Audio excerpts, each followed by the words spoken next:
ఒక వాణిజ్యుడు మార్కెట్కి ప్రయాణమవుతాడు. అతని గాడిదపై ఉప్పుతో నిండిన పెద్ద సంచులను మోసించి తీసుకెళ్తున్నాడు. వాణిజ్యుడు ఈ ఉప్పును అమ్మి డబ్బు సంపాదించాలనుకుంటున్నాడు. ప్రయాణం సాఫీగా సాగుతుండగా వాణిజ్యుడు మరియు గాడిద ఒక చిన్న ప్రవాహాన్ని దాటాల్సి వస్తుంది. నీటిలోకి వెళ్ళినప్పుడు గాడిద పొరపాటున జారిపడుతుంది. దాంతో ఒక సంచి నీటిలో తడుస్తుంది. నీటిలో పడ్డ కారణంగా కొంత ఉప్పు కరుగుతుంది.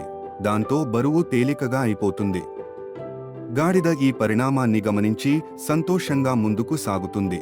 తదుపరి ప్రయాణంలో గాడిద మళ్లీ ప్రవాహం వద్ద చేరగానే ఉద్దేశపూర్వకంగా జారిపడుతుంది.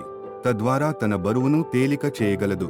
గాడిద వ్యూహం ఎరిగి వాణిజ్యుడు దానికి గుణపాఠం చెప్పాలని నిర్ణయించుకుంటాడు. ఈసారి గాడిదపై ఉప్పు బదులుగా దూది నిండిన సంచులు కట్టిస్తాడు. మళ్లీ ప్రవాహం వద్ద గాడిద తన వ్యూహం ప్రకారం జారిపడుతుంది. అయితే ఈసారి దూది నీటిని పీల్చుకుంటాయి.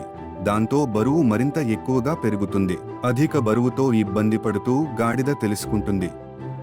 దానిని మోసం చేయాలని చూసే ప్రయత్నం తిరిగి తానే ఇబ్బందికి గురిచేస్తుంది. ఆ రోజు నుండి గాడిద తన వ్యూహాలను మానుకుని వాణిజ్యుడి వెంట వినయంగా నడుస్తుంది.